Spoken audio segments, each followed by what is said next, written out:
Ya, setelah menggelar rapat di Istana Kepresidenan terkait serangan cyber dari hacker Bjorka di di instansi pemerintah, Menteri Komunikasi dan Informatika Johnny G. Plate menyatakan telah membentuk sebuah tim khusus emergency response yang terdiri dari BSSN, Polri, BIN, dan juga Kominfo untuk menghadapi serangan hacker Bjorka.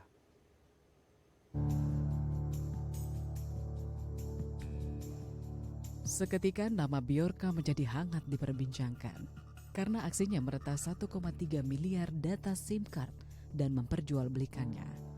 Peretas yang belum diketahui asal negaranya ini juga mengklaim memiliki data pribadi sejumlah pejabat negara, serta mengklaim telah membocorkan dokumen Presiden RI Jokowi yang diberi label rahasia. Sebagai pelaksana keamanan di dunia cyber, Kepala Lembaga Badan Cyber dan Sandi Negara Hinsa Siburian meminta masyarakat untuk tenang karena serangan cyber yang terjadi selama sepekan terakhir tidak menyerang sistem elektronik. Ini meresahkan publik begitu, Pak. Makanya masyarakat itu kita harapkan tenang aja, ya. Tidak ada satu sistem elektronik yang diserang sementara, sistem ya. Untuk menguatkan kerjasama penanganan serangan cyber di tanah air, Menteri Komunikasi dan Informatika Johnny G. Plate mengumumkan telah membentuk tim khusus emergency response yang terdiri dari BSSN, Polri, BIN, dan Kemkominfo. Dapat dibicarakan bahwa memang ada data-data yang beredar ya oleh salah satunya oleh Bjorka ya. Tetapi data-data yang itu setelah ditelaah sementara adalah data-data yang sifatnya umum. Ya, data-data umum bukan data-data spesifik. Dan bukan data-data yang terupdate sekarang. Sebagian data-data yang lama. Itu satu. Hanya tim lintas kementerian lembaga dari BSSN, Kominfo, Polri, dan BIN tentu akan berkoordinasi untuk menelaah secara dalam. Satu. Yang kedua, perlu ada emergency response team. Ya, terkait dengan untuk menjaga data yang tata kelola data yang baik di Indonesia, untuk menjaga juga kepercayaan publik. Ya. Itu yang kedua. Jadi akan ada emergency response team dari BSSN, Kominfo, Polri, dan BIN ya, untuk melakukan asesmen berikutnya. Sementara itu terkait gelombang kebocoran data yang terjadi satu pekan ini, menjadi sinyal kuat segera disahkannya RUU tentang perlindungan data pribadi sebagai payung hukum menjaga aktivitas di ruang digital. Johnny G. Plate menyatakan RUU PDP telah disetujui di rapat tingkat 1 oleh Komisi 1 DPR RI dan menunggu jadwal persetujuan tingkat 2 pada rapat paripurna DPR RI. Yang terakhir, saya dapat sampaikan, sebagaimana rekan-rekan media juga sudah tahu, bahwa RUU PDP telah disetujui di rapat tingkat 1 ya, oleh Panja Komisi 1 DPR RI dan pemerintah. Kami sekarang tentu menunggu jadwal untuk pembahasan dan persetujuan tingkat 2, yaitu rapat paripurna DPR. Mudah-mudahan nanti dengan disahkannya RUU PDP menjadi Undang-Undang PDP, akan ada payung hukum baru yang lebih baik untuk menjaga ruang digital kita. Vice Rumintang, Fajar Agestino, DAI TV. Jadi pesannya kita harap tenang dan beberapa petinggi negara kemudian menyikapinya juga secara santai dan dianggap ini sebagai data umum. Tapi apakah kemudian kita harus santai itu menghadapi kebocoran data yang terjadi? Untuk membahasnya sudah bergabung bersama saya melalui sambungan Zoom ada Bapak Alphonse Tanujaya selaku pengamat keamanan cyber dari Vaksin.com. Saya akan sapa. Selamat pagi Pak. Selamat siang. Maaf. Selamat siang Imam, sehat ya? Sehat, Alhamdulillah Pak, semoga Bapak juga sehat. Ketika kita mendengar baru saja tadi pernyataan dari BSSN dan juga beberapa dari pejabat tinggi yang lain ketika datanya kemudian dibocorkan oleh seorang hacker gitu ya dengan inisial Bjorka, sedikit santai begitu ya menghadapi kebocoran data tersebut. Menganggap bahwa ini adalah data umum ya, bukan data spesifik gitu. Sebetulnya melihat fenomena seperti ini bagaimana Pak respon dari para petinggi yang seperti itu gitu. Kalau Anda melihatnya dari data yang bocornya hanya data umum ya santai saja, tidak usah terlalu khawatir. Mungkin maksudnya masyarakat tidak perlu terlalu panik jadi dengan kebocoran data, tetapi ya ini jangan disikapi dengan santai juga, karena masyarakat dalam posisi tidak bisa melakukan apa-apa. Mau panik juga gimana, datanya udah bocor dan masyarakat tidak bisa melakukan apa-apa untuk mencegah hal ini. Beda dengan kalau kita punya KTP, kita yang salah kita serahkan ke orang, tapi ini kita sudah percayakan kepada orang, lalu orang yang kita percayai itu kurang mengelola kepercayaan kita dengan baik. Jadi ya memang kita nggak perlu panik, kita perlu sesali saja keputusannya. Kenapa kita percaya sih sama orang itu, sekarang orang itu tidak menjalankan tanggung jawabnya dengan baik. Jadi ya kira-kira begitu. Jadi jangan menyepelekan kebocoran data itu. Itu kalau dikelola dengan baik oleh orang yang mengerti mengelola big data, itu dampaknya bisa sangat signifikan. Baik. Kalau kita mengacu dari RUU yang tingkat 1 sudah kemarin disahkan dan akan ke tingkat 2 dan semoga cepat menjadi undang-undang. Ini kan kategorinya dibagi menjadi 2 gitu, data umum dan data spesifik. Bisa diedukasi ke masyarakat, Pak. Apa itu yang membedakan data spesifik dan membedakan data umum, dan data-data yang saat ini dibocorkan oleh Bjorka ini dia masuk kategorisasi data apa dan apakah berbahaya kemudian ketika itu bocor? Ya sebenarnya pada prinsipnya data itu adalah data. Kalau dikategorikan sebagai data umum dan data spesifik, mungkin data spesifik itu ya data-data yang sifatnya lebih spesifik dan lebih rahasia, data nomor kartu kredit, nomor rekening bank, dan informasi sejenisnya, nomor password yang memang dilakukan perlindungan secara lebih intens. Tapi tidak berarti bahwa data yang lain itu tidak penting. Data yang lain itu penting. Data umum itu nama, tanggal lahir, lalu alamat. Nah, saya tidak mengerti. Nanti NIK itu dimasukkan sebagai data umum atau data spesifik begitu. Mengapa? Karena dalam kenyataannya oleh banyak aplikasi pemerintah, NIK dan nama lengkap itu digunakan sebagai kredensial untuk mengakses informasi. Jadi ya kalau misalnya NIK digolongkan sebagai data spesifik, ya artinya data kependudukan yang dibocorkan oleh Bjorka itu ya termasuk data spesifik juga bocor kok. Di sana ada NIK, ada NIK KK, ada nama orang tua. Nama orang tua ya orang biasa pakai sebagai untuk melakukan transaksi. Kalau kamu pakai kartu kredit kan ditanya nama gadis ibu kandung. Lalu jangan menyangkal lagi bilang, oh iya ditanya nama gadis ibu kandung bukan nama orang tua, cuma nama ibu kamu, belum tentu sama dengan nama gadis.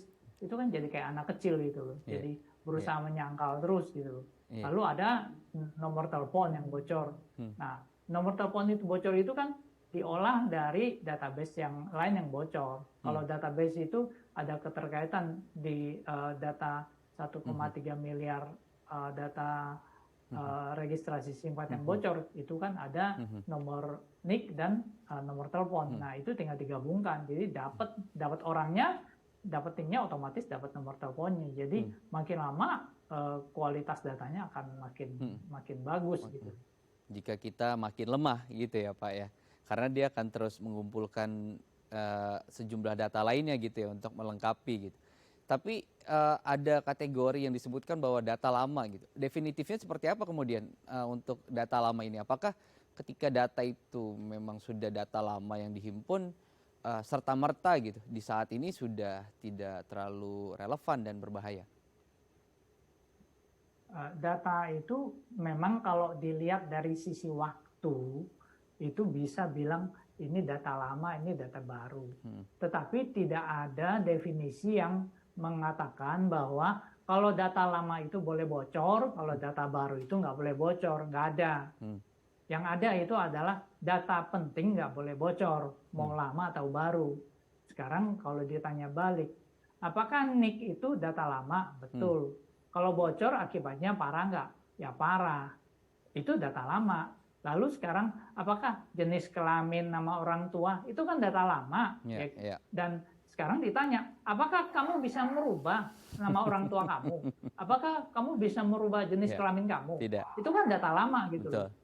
Apakah kamu bisa merubah tanggal lahir kamu? Itu kan data lama gitu. Jadi tidak berarti bahwa kalau data lama itu boleh bocor, data baru nggak boleh bocor. Data itu ya sangat penting semuanya, nggak ada yang boleh bocor atau nggak boleh bocor. Data penting harus dilindungi gitu. Oke, baik. Ketika bicara semua data yang kemarin dirilis gitu ya dengan variabel-variabel tersebut gitu. Sebetulnya dari sistem kita, dari kita masyarakat gitu. Karena kan kita menggunakan gadget bukan cuma untuk mengakses internet saja gitu. Artinya informasi saja, tapi ada transaksi di sana. Terus kemudian juga ada nomor-nomor polis juga di sana gitu. Sebetulnya harus tetap waspada tidak terhadap indikasi akan menuju ke hack kemudian gitu ya, data-data yang tadi, password kita, terus data transaksi kita, termasuk akses untuk masuk ke dalamnya gitu, dengan data yang sekarang sudah diperjualbelikan dan dikumpulkan oleh Bjorka. Data yang sekarang bocor, jika jatuh ke tangan orang yang salah, dapat digunakan sebagai basis untuk melakukan aktivitas jahat lainnya. Jadi itu yang kita perlu perhatikan. Kan banyak kita lihat bahwa orang misalnya mau pakai password, ya kan gampang, perlu password yang mudah diingat juga. Tanggal lahir, yang mudah diingat lokasi, kan pasti KTP. yang ada hubungan dengan dirinya. Misalkan tanggal lahir istri, tanggal lahir anak, atau informasi lainnya. Jadi kalau misalnya data ini bocor, Pertas bisa mencoba-coba, misalnya PIN itu dicoba dengan tanggal lahir atau tanggal lahir anaknya atau apa, dan hal itu sangat berpotensi untuk disalahgunakan dan memang akan berisiko kalau bocor. Dan AI bisa melakukan itu ya, kombinasi tadi ya, diambil dari beberapa data, peluangnya apa, nah itu yang kemudian bisa mereka coba. Baik, di segmen selanjutnya Pak, kita akan bahas bagaimana kemudian cara masyarakat supaya aman dan cerdas gitu ya, agar tidak banyak kemudian data mereka yang bocor. Karena sekali lagi bijaknya kita dalam memberikan data juga harus diperhatikan. Kita akan bahas nanti, jangan beranjak dari layar kaca Anda pemirsa, tetap bersama kami di Halo Indonesia.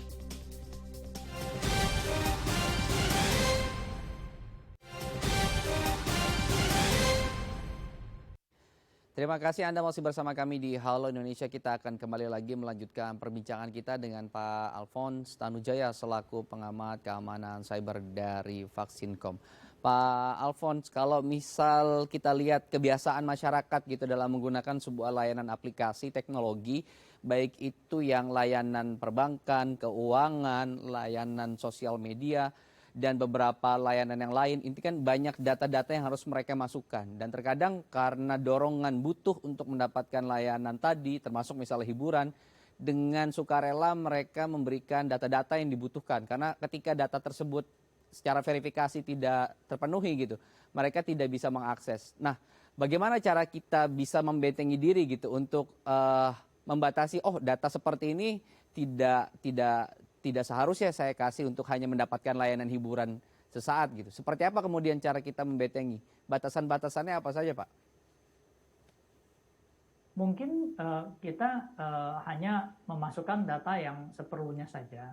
Jadi kalau misalnya kita ingin berlangganan YouTube atau Netflix, mereka juga tidak terlalu banyak meminta informasi yang berlebihan. Kamu hanya perlu username dan password, yang penting dia bisa verifikasi bahwa itu benar kamu. Tujuannya verifikasi kan hanya untuk menentukan identitas dari seseorang. Karena di dalam ranah digital, yang menentukan identitas itu adalah yang bisa melalui proses verifikasi gitu. Nah, sebenarnya siapapun yang bisa melalui proses verifikasi itu dianggap sah mewakili identitas. Nah, di sini masalahnya kalau misalnya orang lain mengetahui semua kredensial yang diperlukan untuk masuk, dia bisa. Jadi sebenarnya identitas digital itu cukup lemah. Jadi maka perlu ada verifikasi yang kuat. Tetapi umumnya sih kalau misalnya kita gunakan email, lalu ada password yang dilindungi TFA, itu dapat dikatakan 90% lah bisa dipercaya. 10%-nya ya memang kadang-kadang orang juga memang salah sengaja memberikan kredensialnya untuk alasan tertentu, misalnya untuk kemudahan, untuk dia pengen minta tolong karyawannya atau apa untuk mengelola akunnya gitu. Nah, tapi ada hal yang menarik dari pengelola instansi pemerintah, di mana kalau saya lihat ada hal positif dari Peduli Lindungi. di mana sebelumnya dengan hanya memasukkan NIK dan nama lengkap, kita sudah bisa mengakses informasi vaksin kita.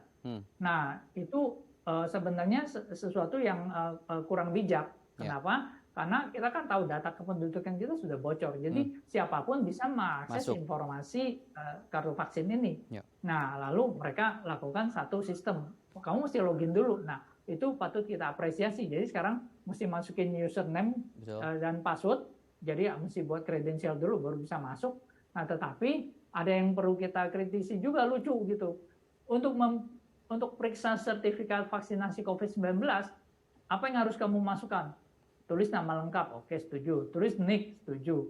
Tanggal lahir, setuju. Nah, ini udah kebanyakan nih diminta. Habis itu diminta lagi tanggal vaksin. Habis itu diminta lagi jenis vaksin. Lah aku mau periksa sertifikat vaksin aku kok. Artinya ya aku nggak ingat tanggal vaksin aku. Aku juga nggak terlalu ingat jenis vaksin aku. Sekarang sih ingat, aku pakai Sinovac. Waktu itu yang ketiga pakai Pfizer gitu kan.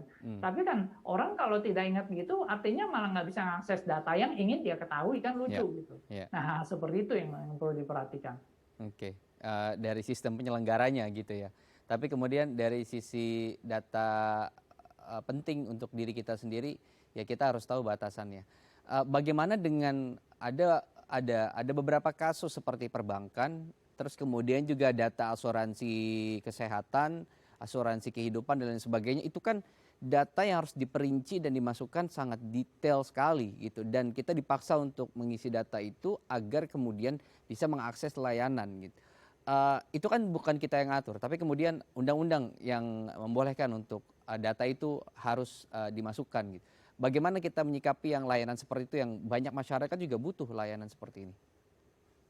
Nah, ini yang menjadi masalah yang harus dibenahi oleh pemerintah. Kenapa?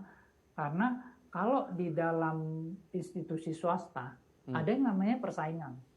Jadi misalnya ada e-commerce yang mengalami kebocoran data, lalu customer kan pasti wah ini nggak aman nih, dia akan pindah.